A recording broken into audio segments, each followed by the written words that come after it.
Hey, what's going on? Hey, it's Nick. Ronnie. Hey, we're filming at my garage, my little powerlifting garage here. Just chilling on a Sunday night after Ronnie is getting some prehab here. What'd you do today? Did some squats, just a little light rehab. Got a little hip thing going on, so kind of dealing with that. Kind of goes along with what we're going to be talking about today. So, injuries in powerlifting, it's a common thing. Happens to every powerlifter, right? I can just say, top of my head, I've probably had 5 things that went on through this year that just really? hurt me. Yeah. And one most recently, which I'll touch upon pretty soon. So a little bit about yourself, Ronnie. What's up with you? So I'm 26. I've been in powerlifting since I think 2014 was the first meet I did, and that was the first meet that I met Dan. Who's Dan? The coach. Oh, him. Coach. Yeah. He's Who's pretty Dan? strong. Yeah. Well, anyways, we both go to Lion Northwest Strength strong. and Conditioning. That's our home gym. Yeah. And this is the South Side. Southside edition, yes sir. So yeah, about 5-6 years now competing. So you would consider yourself intermediate to advanced? No, trash. Yeah. No, I'd say I'm an intermediate lifter, yeah. Yeah. So I compete in the 93 kg class. I'm a fake 93. Yeah. You're probably 10 pounds lighter than that right now. more than like that, yeah. What about you? A little about me, so I'm Nick, I'm 42. So I've been powerlifting since I was 40. I know I don't look 42. I get that a lot. They call me the Ancient One. I call myself the Ancient One. But anyways. All the time.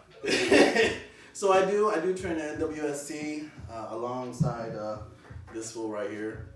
Yes, sir. So with me, put it into context. There's different age groups represented here. So we're just gonna give you point of views from both our sides, just basically. Maybe you guys have any tips and tricks you can give us. We're not experts. We're just here trying to tell you guys what we've been through. Yeah, public disclaimer, we are not doctors, PTs, none of that. So we're not offering any medical advice. We're just 2 handsome Pinoys trying to inform our powerlifting community. So if you do have a serious injury, you should probably go see a doctor and get expert advice.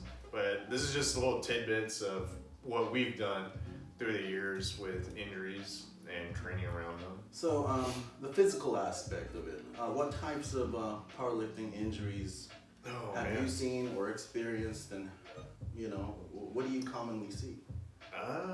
For me, at least, the most severe injury I've had is this hip thing that I got going on, and then I got some bicep tendonitis and a little bit of tendonitis in my right knee, but nothing too significant. Yeah. So basically, all these injuries are basically centered around the hinges. Yeah. All the joints, a lot of tendon issues, right? Yeah, all that volume. All that volume, heavy volume, that'll get you, So, how about telling us your personal stuff about what you've gone through? As Dan would say, I've been rehabbing for the past 5-6 years. But no, on a serious note, I started developing these injuries when I broke my hand last year. And when that happened, I developed a bunch of muscle imbalances on my left side.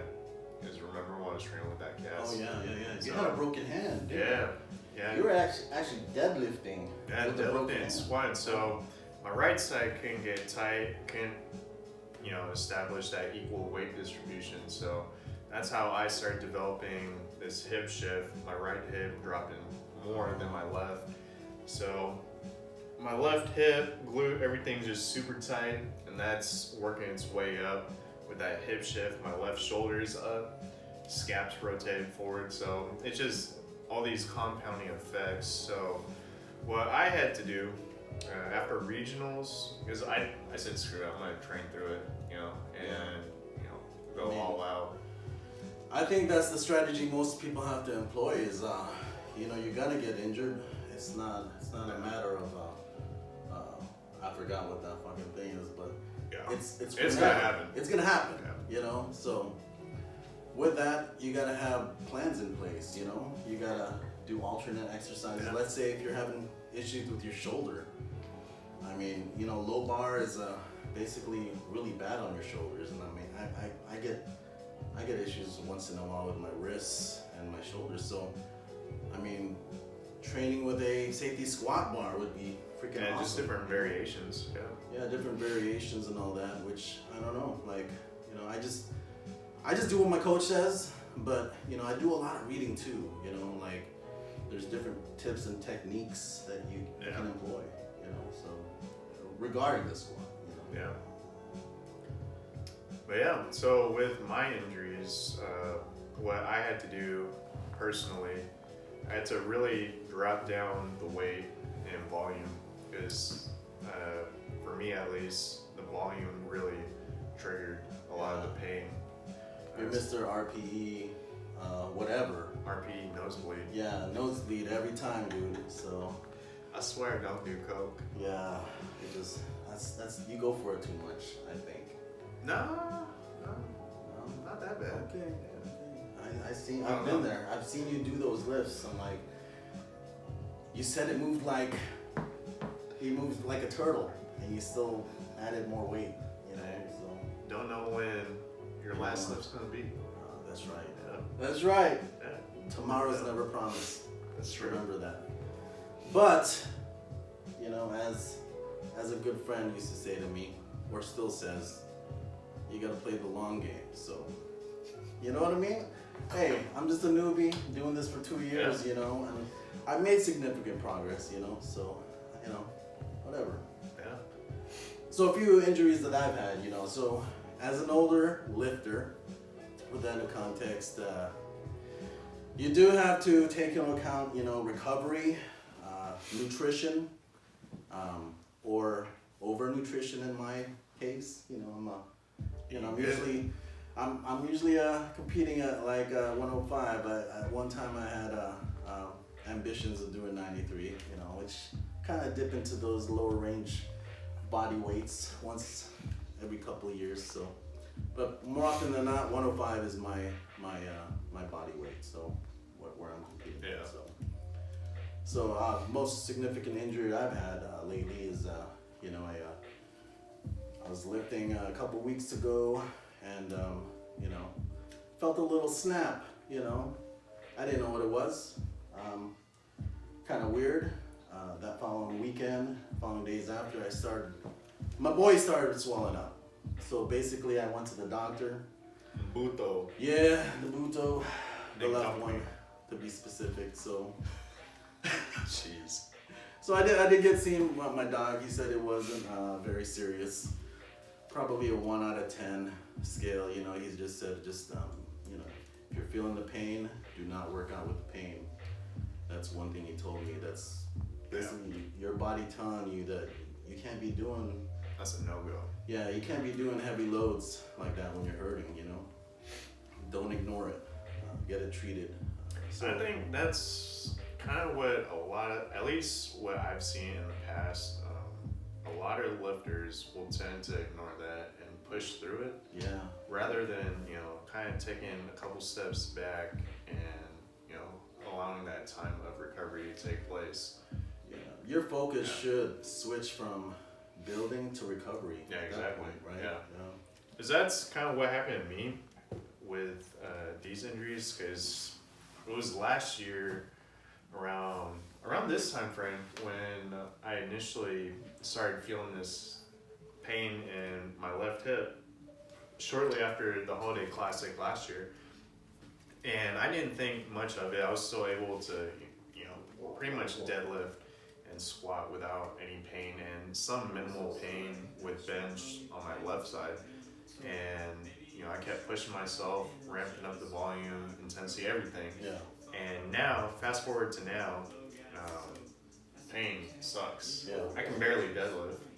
I mean, you know, without excruciating pain, it's not gonna happen. So, just taking that step back and, you doing the rehab stuff.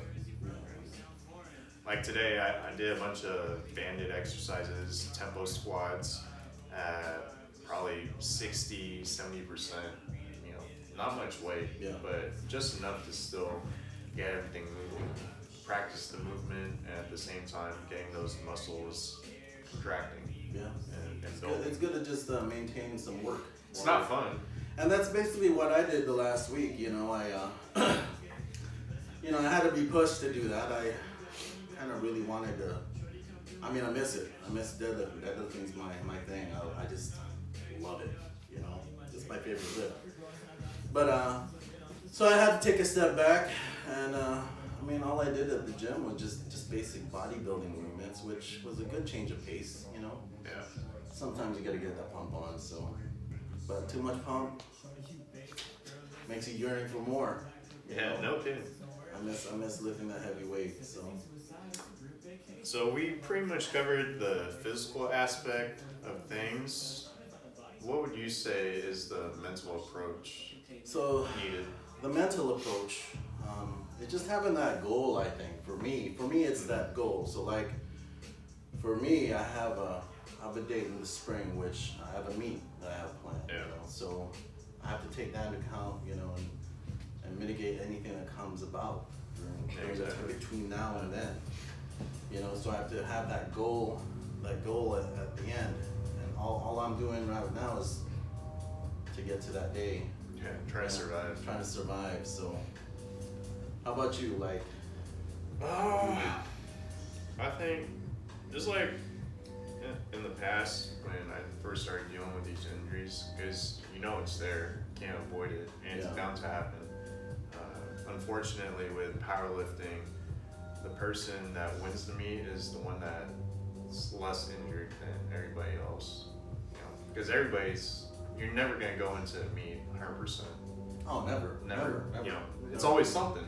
Never. So you can go into a meet 100% here, but your body's got to catch up. Exactly. So Dan always told me, you just gotta deal with it and figure it out. Having that type of mentality where you just, it's a maze. Yeah. It's a maze. It's not a straight line. Nope. It's not a straight line to success, guys. You just gotta do it. Figure it out. Yeah. So. But no, really, the mindset that I have, you kind of have to block out that pain mentally, and you have your goal in mind, and it's just a matter of how bad do you want it.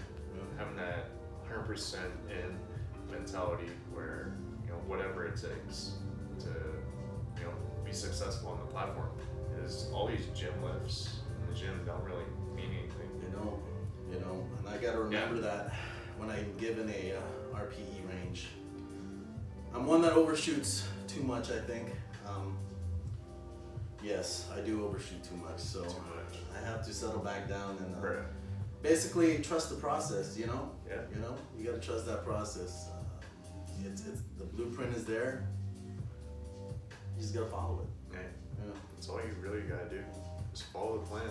Yeah. And then with the rehab process, if it is something really significant, I would highly recommend seeing a PT or a doctor and getting that professional advice, because at a certain point you can be doing all the rehab you want, but if it's not getting any better, there might be some serious underlying issue.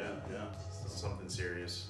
Which I'm getting to that point. I don't know. Maybe I'm just being scared. I don't know. No, you gotta listen to your body, but at the same time, utilize those experts that. Yeah, exactly. At this point, I've seen you squat a lot lately, so you're getting back there, and I think you are. Still trash. Still trash, but the trash is smelling less stinky. Who does all that trash stuff? That's that's Jalen. Oh yeah. Hey. Shout out. I love your Instagram stories. Trash Gang Boys. Let's go. All right.